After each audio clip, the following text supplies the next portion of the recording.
One more thing. There were actually some positive things from the Mavericks loss to the Spurs. Maybe only 3, but I got 3 for you. Cooper Flagg and more today's Let 'em Mavs. One more thing. I'm here because I have to be. Dallas is going to get a seat at the table. That's it. It's me versus the machine. Nice penetrating thrust to the middle. People forget about him. Hot man, the hot player. Wait. One more thing. Yeah. Welcome. You're still locked on to the Dallas Mavericks, your team every day. My name is Nick Angstadt, media member covering the Mavs for 10 years. Thanks for being in every day. Making Locked On Mavs your first listen and your second listen and all that. I got 3 positives from the Mavericks loss to the Spurs. Yes, I scoured it. I listened to the post-game audio, all that. And I found a couple positive things. So we'll talk about PJ Washington and taking accountability. I thought PJ actually was pretty good in that game. Anthony Davis identifying the problem that the Mavericks have in a quote post game. We'll probably break that down a little bit more in a different episode. And I want to start here with Cooper Flagg's scoring spurt. Cooper Flagg had a moment in the first quarter, second quarter, when the Mavs had him out there as like point guard. They was like, all right, we're doing this big lineup and all that. He looked timid, didn't look like he knew what he was doing in the lineup and all that.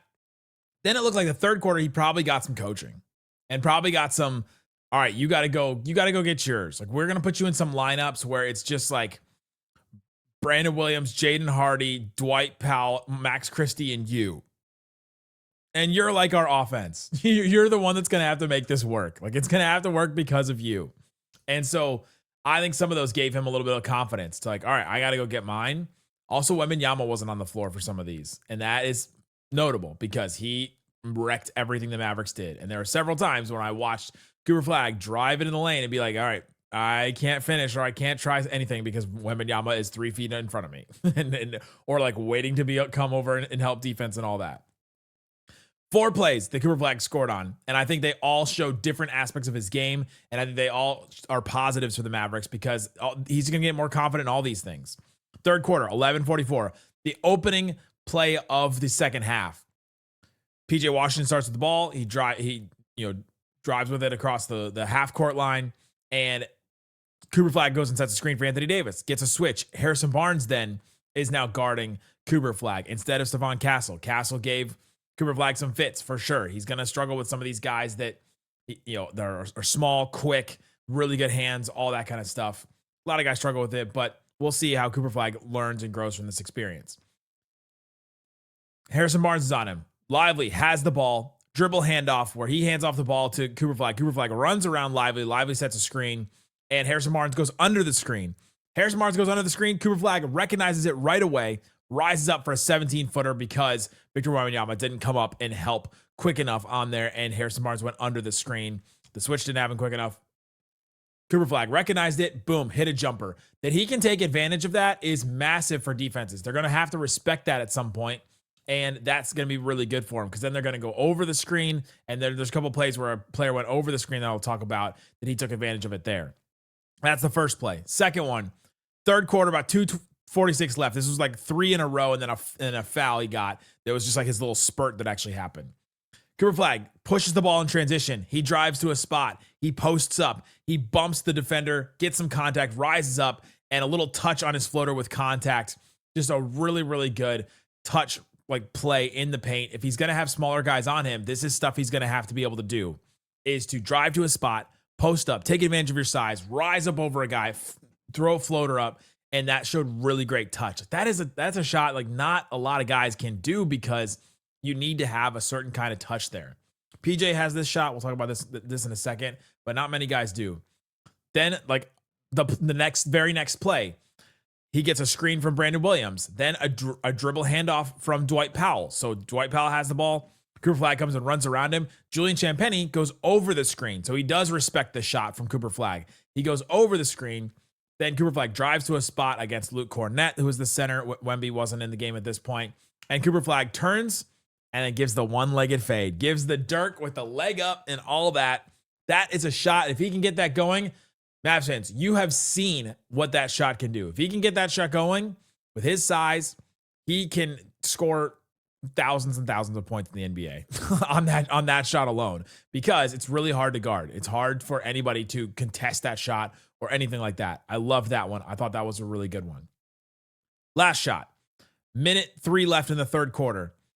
Cornette was on him. The Mavs were running this smaller lineup where Flagg was like kind of the center, basically, right? Like it was Cooper, I think it was Cooper Flagg, PJ Washington, then it was like Nemhard Hart, or it was like B. Will Hardy and like Christie or, somebody else.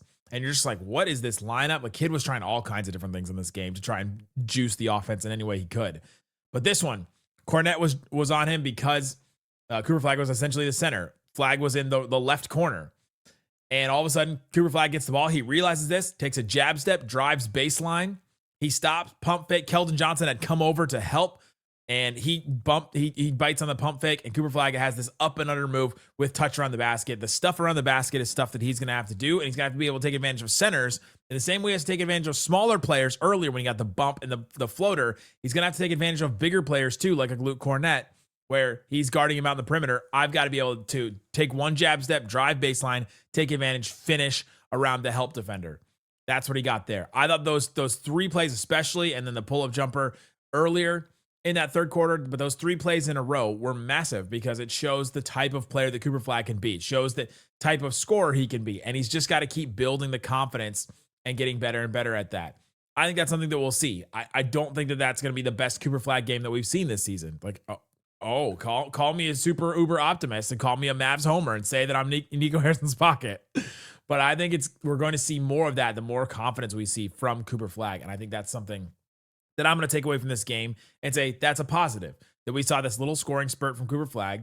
And it's kind of been interesting that we've seen him score in these spurts, right? It hasn't been like a steady stream. It hasn't been, all right, let's get 3 plays for Cooper each quarter or whatever. It's been like this. All right, we haven't really seen him score second quarter. All of a sudden, like 4 plays in a row, he scores in completely different ways. That's actually been kind of fun to like, all right, when's the Cooper spurt coming? Like when are we getting the Cooper Flagg kind of run? Kyrie kind of did this 2 years ago where you're just like, all right, when's that run coming? Coming up, PJ Washington took accountability for the Mavs loss, but he was kind of one of the best ones. We'll talk about that. We'll talk about why and what he said. Come on.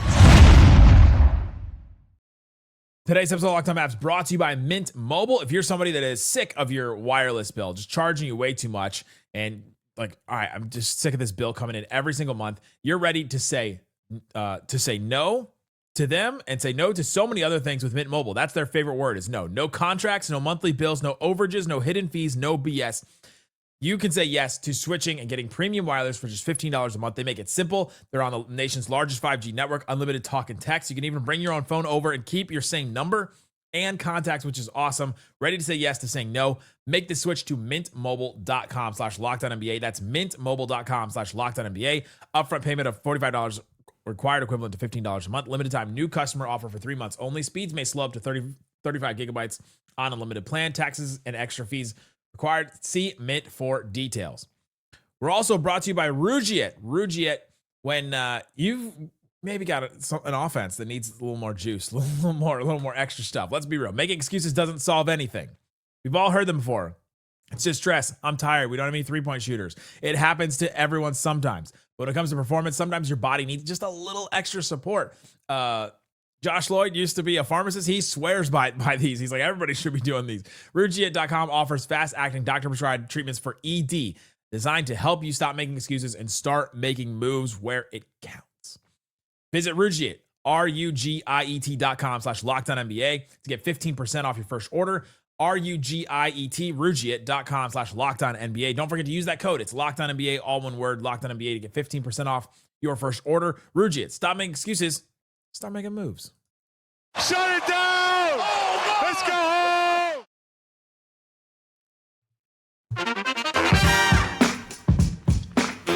It's a One More Thing, a bonus episode of Locked On Mavs. If you missed the episode, the post-game episode with me and Slightly, go check out that episode. We had some great stuff. Slightly on some classic rants. Gotta love it. And I'm doing this one from home because I got kicked out of, or essentially got kicked out of the AAC because there was a fire alarm that happened. Like, you're just in the arena. I was in the big arena room, and all of a sudden, like a fire alarm was going on. I was like, wah, wah, wah.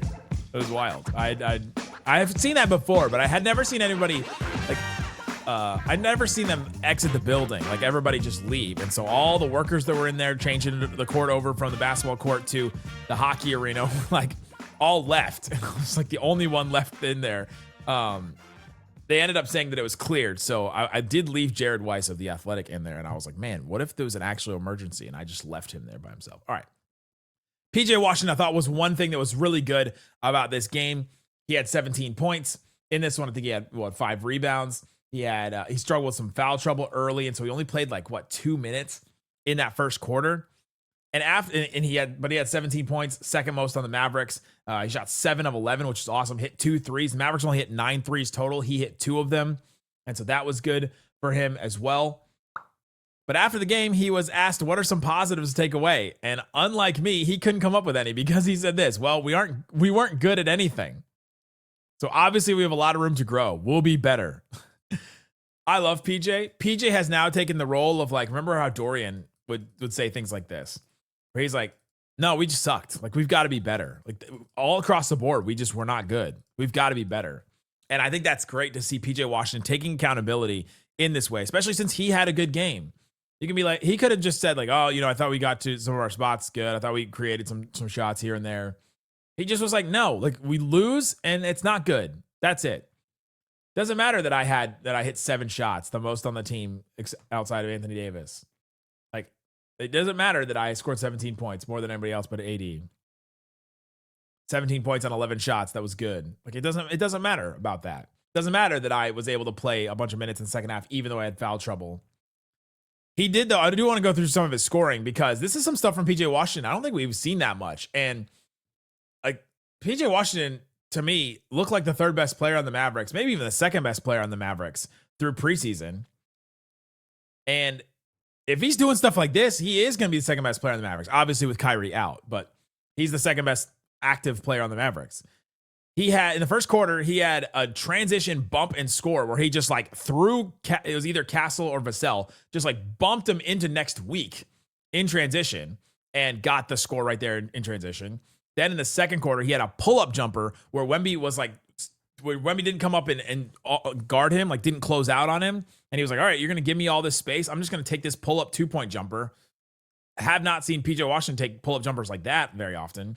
Second quarter, about 10 minutes left. In transition, Ryan Nembhard has the ball. He's driving up the left side of the court. PJ Washington is cutting from the corner and cuts to almost the block, the right block. And then he starts to slowly back up and backpedal, gets the ball. And when he gets the ball, he's not behind the 3-point line. He backpedals a little bit and then takes the 3.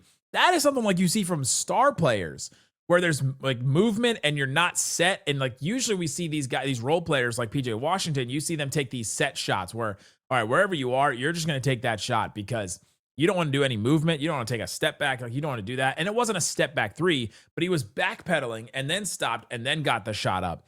And I just thought that's something that the Mavericks need. They need somebody to be able to take threes like that. And in transition, that was huge.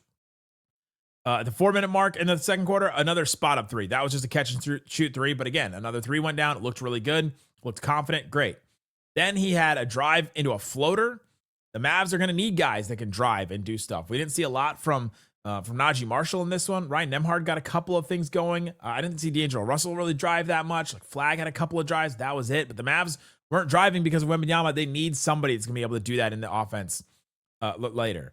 And then in the third quarter, 8:31 left, he got a stop at the rim, went straight verticality and got the stop in transition on the other end, and then runs the floor, then gets the finish and one contact, all that. Gotta love PJ Washington getting that score right there. But I thought he was great. The last thing I want to do, the last positive, was that Anthony Davis identified the problem with the Mavs offense. Jason Kidd was asked the problem with the offense. He was asked, what's the problem with the defense tonight? And Jason Kidd said, our offense. It starts offensively. So you've got to be better offensively, and that will help our defense, which is just a classic Jason Kidd. I have to apologize. Just a weird quote where you're just okay, well, our defense will help our offense, but our offense will also help our defense. Okay. Anthony Davis, though, I thought identified the Mavericks problem, and he is part of it. But I think him identifying it is a positive. He said this: we were playing a lot of isolation basketball. We're not going to win games like that. We're not guys that are capable of doing it, but we don't want to play like that. We got to be able to. We got guys that are capable of doing it, playing isolation basketball, but we don't want to play like that. We got to be able to move the basketball from side to side and get good looks. Exactly. That's exactly what they got to do. So the fact that he identified that after one game, I don't know if that means they're going to be able to do that later, but it does mean that they like found it. Like, okay, good. That was the problem with this offense, is that you didn't move the ball. All the principles that Jason Kidd talked about all training camp through the 3-4 week training camp that he said that they had basically went out the window basically. And so that was it. But I think that was 3 things: Cooper Flagg scoring spurt, PJ Washington taking accountability, and Anthony Davis identifying the problem. I thought those are all positives. We'll be back tomorrow. Isaac and I will have more stuff covering the Dallas Mavericks, covering this first game, the more things that we saw and how to fix it. We'll talk about that and more. Thanks so much for listening to Locked on Mavs. Peace out. Boom.